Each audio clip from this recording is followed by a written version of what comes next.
ఖచ్చితంగా నేనైతే వాళ్ళు ఎలక్షన్స్ అప్పుడు ఎవరో ఒక పార్టీని తీసుకుంటున్నారు, క్యాండిడేట్ని తీసుకుని వాళ్ళకి అనుకూలంగా ప్రచారం చేస్తున్నారు, డబ్బులు సంపాదించారు. దాంట్లో ఏమన్నా తప్పు ఉందా అంటే ఏమాత్రం తప్పు లేదని నేను చెబుతున్నాను. ఎందుకనంటే మీ వృత్తి అది.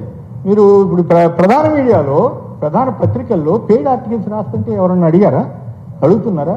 అలాంటప్పుడు డిజిటల్ మీడియా వాళ్ళు ఒకరితో టైఅప్ అయ్యి వాళ్ళు ప్రచారం చేసుకుంటే అది తప్పు ఎట్లా అవుద్ది? సో కాబట్టి వాళ్ళు ఆర్థికంగా సస్టైన్ అయితే అరాచకంగా చేయొద్దు, అబద్ధాలు రాయొద్దు, పచ్చి మోసపూరితంగా వ్యవహరించొద్దని చెప్పాలి తప్ప ఇవన్నీ కూడా బిజినెస్లో వాళ్ళు నిలబడాలి కదా. ముందు మీరు ఉద్యోగం మెయిన్ స్ట్రీమ్ మీడియాలో ఉద్యోగం లేదు, మానేసి వచ్చారు, మరి ఇక్కడికి మీకు ఒక అవకాశం వచ్చింది, దీన్ని సద్వినియోగం చేసుకోవాలి కదా. సద్వినియోగం చేసుకోవటం అంటే జనాన్ని బ్లాక్మెయిల్ చేయమని కాదు, జనాన్ని పీడించమని కాదు. అలా చేస్తున్న వాళ్ళు లేరా అంటే డిజిటల్ మీడియాలోనే కాదు, మెయిన్ స్ట్రీమ్ మీడియాలో కూడా అలా చేస్తున్న వాళ్ళు నాకు చాలామంది తెలుసు. నాకు కొంతమంది కంప్లైంట్ కూడా చేస్తుంటారు, ఏం సార్ మీ జర్నలిస్టులు మా ఇంటికి వచ్చి నేను ఇల్లు కడుతుంటే ఎంత ఇస్తావా, ఇల్లు కడుతుంటే ఎంత ఇస్తావా అంత ఇస్తావా అని అడుగుతున్నారు సార్. బిల్డర్ దగ్గరికి వెళ్తే సార్ నేను ఒక ఏడాది కాలం పదవిలో ఉన్నప్పుడు మొత్తం రాష్ట్రం అంతా తిరుగుతుండేవాడిని. తిరిగితే విశాఖపట్నంలో నాకు ఆసక్తికరమైన విషయం ఒకటి చెప్పాడు. అదేంటంటే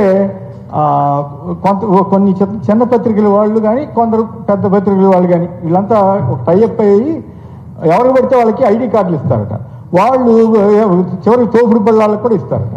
ఆ తోపుడు బళ్ళాలు మొత్తం అన్ని చోట్ల తిరుగుతూ ఎక్కడ ఏ ఇంటి ముందు ఇసుకుంది, ఏ ఇంటి ముందు ఇటుక రాయి ఉంది, ఏ ఇంటి ముందు ఐరన్ ఉందో చూస్తారంట. వీళ్ళకి ఫోన్ చేస్తారంట, వాళ్ళు దిగిపోతారంట. దిగిపోయి డబ్బులు వసూళ్ళు కదా.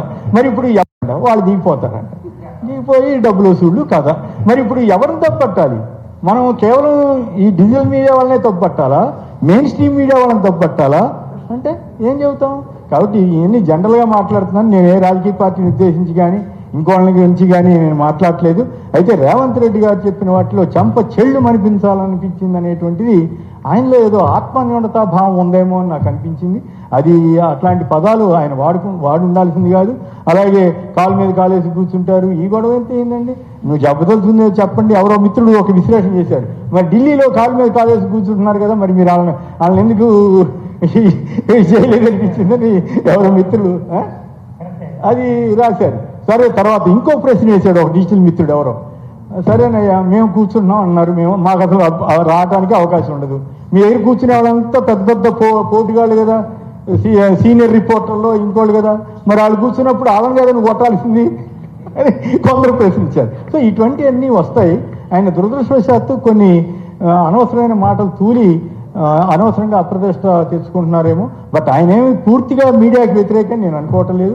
మీడియాతో బాగానే ఉంటారు. కాకపోతే ఏంటంటే ఒక పదవి వచ్చిన తర్వాత అందుట్లో చీఫ్ మినిస్టర్ పదవి ఎట్లాంటి పదవి? మొత్తం సమస్తం ఇప్పుడు వాళ్ళకు చీఫ్ మినిస్టరే.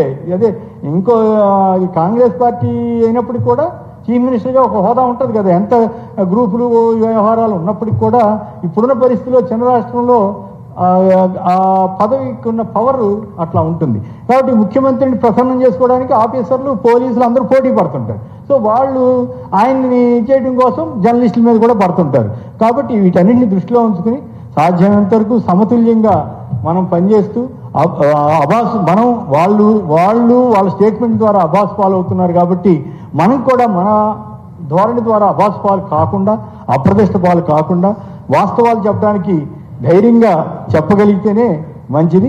ఆ ప్రకారం నా అభిప్రాయం ప్రకారం అయితే చాలా స్పష్టంగా మెయిన్ స్ట్రీమ్ మీడియాలో వస్తున్న పచ్చి అబద్ధపు వార్తల కన్నా, పచ్చి మోసపూరిత పత్రికల కన్నా, పచ్చి మోసపూరిత కొన్ని టీవీ ఛానళ్ళ కన్నా మీరు డిజిటల్ మీడియా సమాజానికి మంచి సేవ చేస్తున్నారు.